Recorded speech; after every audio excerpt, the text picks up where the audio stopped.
Hey y'all, Rick Sky here. Welcome back to another Timepieces for Tomorrow video. And within this video, I want to talk about why the gray market, the gray watch market, has been tremendous for Tudor. And that's right, I'm wearing a Tudor. I'm wearing a Tudor Reverse Panda, or you might also know it as the Tudor Reverse Panda. Black primary dial, white silverish subdials. So the gray market, although it's a different story for Rolex, check out my other video for that. The gray market for Rolex is completely different, but for Tudor, it's been a positive thing. So essentially what's happening, and if you're not already familiar with this, Hans Wilsdorf, the guy that invented both Rolex and Tudor, and he created Tudor, and not to misquote him, but it was basically that he was creating a lower tier of Rolex that was more accessible. And in the beginning, that was his intent. And to this day, it has continued. Rolex has always done that. Tudor has always been the little, the kind of second class wristwatch brand. But that's not the case anymore, in my opinion. And the reason being is that Tudor launched the Black Bay series. And the Black Bay is really, that was launched a few years ago. I'd have to look back at my calendar to see when. Was it around 2008 or 2010 or so? Comment below and tell me exactly when it was. But when Tudor released the Black Bay, it brought a lot of attention to the brand because it was, it was good design, it was current technology, high quality case finishing, high quality bracelet, in-house movements, and highly water resistant. So it was something that Tudor had kind of been on the sidelines for many years. I mean, it was almost like their designers were intentionally creating undesirable timepieces to even further differentiate Tudor from the Rolex family, even though Rolex and Tudor, again, they were both created by Hans Wilsdorf. But now what's happening, thanks to the gray market, is that Rolex, you can go into an authorized dealer for Rolex, you can go into a Rolex boutique, they're probably going to have nothing in the, in the cases. There's probably going to be, if there's a Rolex, maybe there's one or two, and maybe it's a, like a precious metals piece or something like that. I mean, with Rolex, you want stainless steel sports watches, at least I do.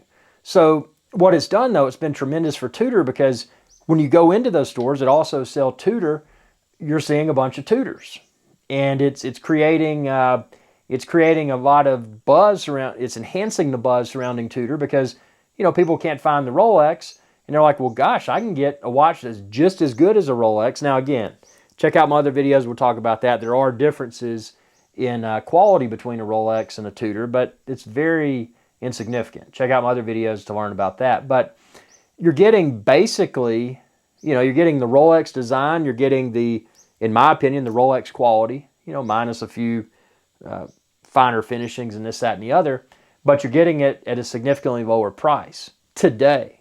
Now, that's the thing. Just like Rolex, Tudor is, they're doing not necessarily every year, but most years, and I think the next one at the time of filming this is going to probably be, allegedly, January of 2022. Tudor's doing annual price increases, just like their big brother, the Crown, Rolex. And it's a situation where Rolex is going to become so upmarket that, even for successful people, people that have had their first successful business venture, they want to go out and celebrate and get a nice wristwatch. Even if they've been very successful, that Rolex wristwatch may no longer be affordable.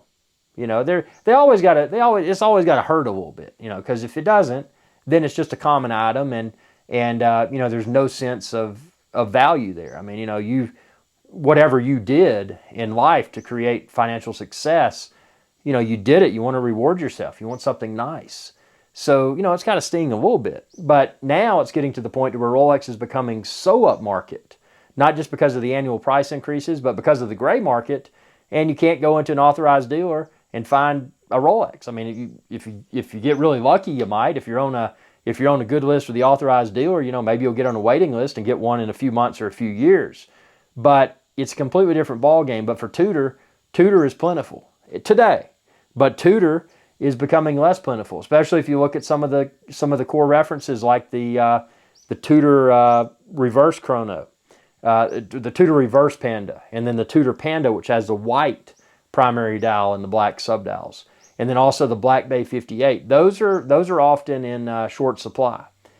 So this is what we're seeing now is a transition from and it's been fueled by the gray market. But we're seeing the greater separation in price and availability. So, Rolex, it's hard to find, and if you do find it, even in the authorized dealer, it's going to be priced, at least at this point in time, at a higher price point than Tudor. Whereas with Tudor, you can go into an authorized dealer and you can probably find something, and if there is a wait list, you can probably get it in a reasonable amount of time. But what's going to change, and the people that saw that, and again, I'm going to make a bold claim here, and y'all can criticize me. That's fine. I don't sugarcoat anything on this channel, on Timepieces for Tomorrow. So something that I will say, and this is a very bold statement, and I hope you're watching this in a few years and you look back and be like, God, that guy was right, or God, he's an idiot. If you're watching this a few years from now, and right now it's December of 2021, but if you're watching this a few years from now and I was right, that's awesome. If I was wrong, hey, tell me I was wrong. But I'm going to go as far as to say that that Tudor is going to become the next Rolex. And what I mean by that is that you're going to see, and now you're already starting to see the prices of Tudor increase, but you're going to see a more rapid increase in price. And part of that's going to be driven by the fact that, Rolex will continue to be very inaccessible, and it's going to continue to go up in price. But also you're going to see more Tudor references. They're going to have to, with Rolex has that brand recognition. Even for a non-wristwatch collector, Rolex has the brand recognition that even if you don't know anything about wristwatches, you see someone with a Rolex, oh, they must be successful. It's got that stigma associated with it. Tudor doesn't have that. And part of the reason that Tudor doesn't have that is when Hans Willdorf created Tudor, and I'm not going to misquote him, but I'm going to kind of paraphrase, basically he was saying that he was creating a more affordable Rolex watch, and that's what he was doing with Tudor. But now it's different, and Tudor has got to get out. They've got to escape from that stigma of being the poor man's Rolex. And I think part of what will enable Tudor to rise to power is that, the inaccessibility of Rolex, and then also the excessive prices on the gray market. You used to could get Rolex on the gray market at a discount, less than MSRP. You used to could go into a Rolex authorized dealer or boutique and negotiate a discount at retail. Now you can't, and the gray market is astronomically marked up.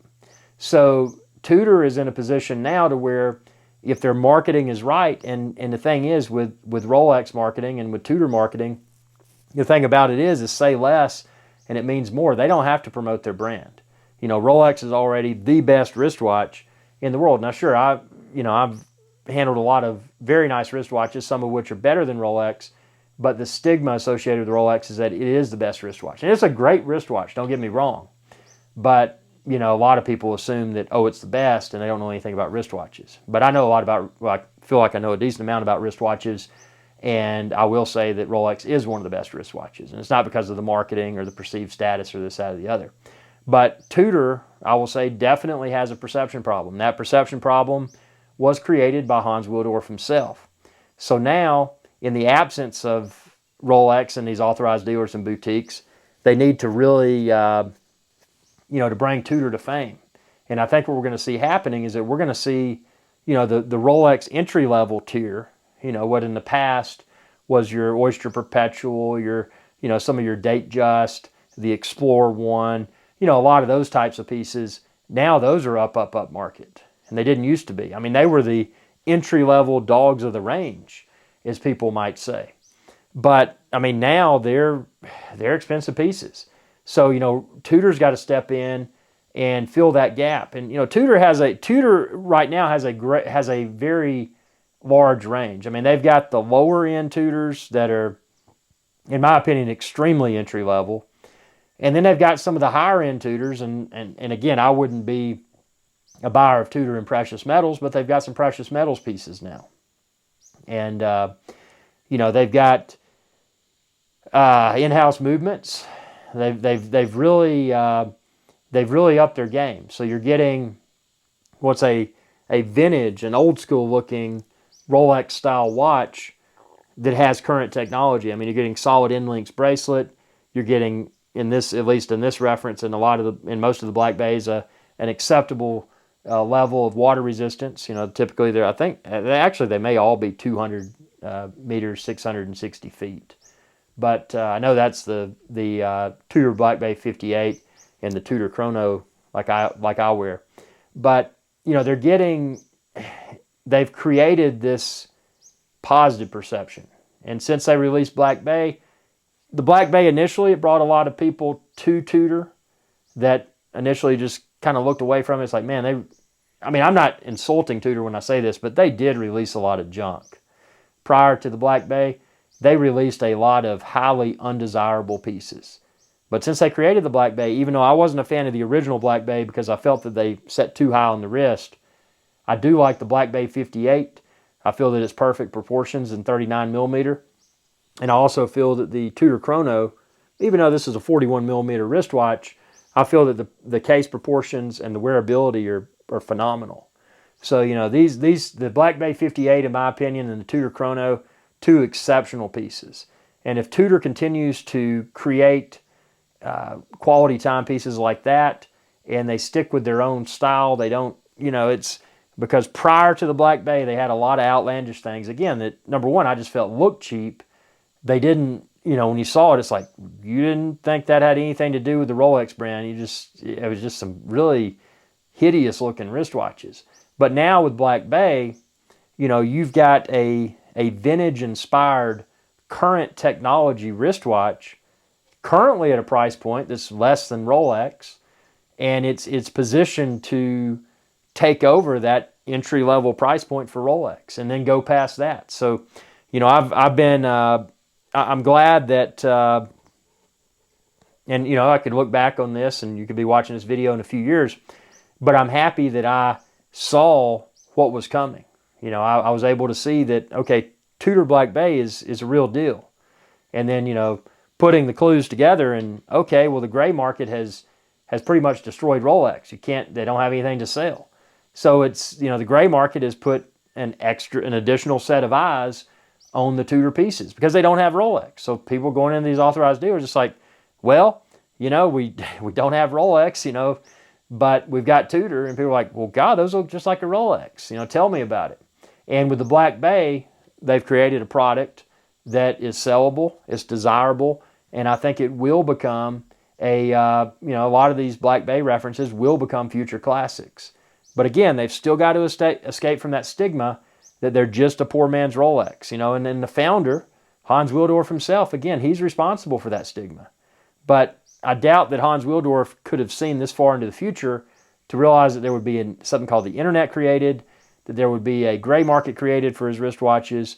He probably didn't see all of that. But now that that's happened, Tudor has got to quietly rebrand, and Tudor has got to reposition themselves as not just a second-tier Rolex, but I think there's going to be a lot of crossover. I think there's going to be, some of the higher-tier Tudors that are going to be higher in price than some of even the mid-tier Rolex. I think we're going to see a lot of crossover, and that's what it's going to take for Tudor to, to become a serious, again, not alternative, not compromise. Those words, they imply negativity. It would be okay, well, I like this style and this reference better than this style and reference, and not mention the brand Rolex or Tudor. And that's where Tudor's heading. And I think that people that are, that were able to see this coming and were fortunate enough to add some Tudors in its infancy, again, its rebirth, after they created the Black Bay line, I think that there's going to be a lot of people to be very happy, with that choice. And it's going to be interesting to see how it pans out. But again, the Rolex gray market is probably the best thing that's ever happened for Tudor. And I want to hear your feedback below. I know this video was kind of long, but I enjoy talking about wristwatches. So if you have any questions, comments, comment below, and I'll try to post a video response. And then also, tune in for my live shows if you want to. I'm always looking for live guests. If you are a wristwatch dealer or you've got connections with one, I'm looking for access to a quality pre-owned wristwatch dealer. Number one, I'm wanting to find someone that would trust me and let me review some of the pieces. Obviously timepieces can get expensive, but I want to review some of them here on my channel. You know, also someone that would sell online that hopefully I could push some traffic to and collect a small commission for each sale. You know, it comes through my links. So that would be awesome.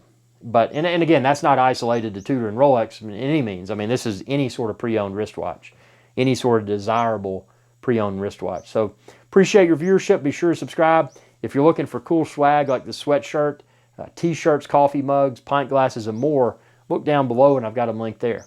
Thanks for your viewership, and y'all have a good day. Hey y'all, Captain Irix Guy here. I hope y'all enjoyed this video. If you did, please be sure to subscribe. It's youtube.com/Irix Guy. And ring that bell icon when you do to be notified whenever I post another video. Thanks for your viewership, and y'all have a good day.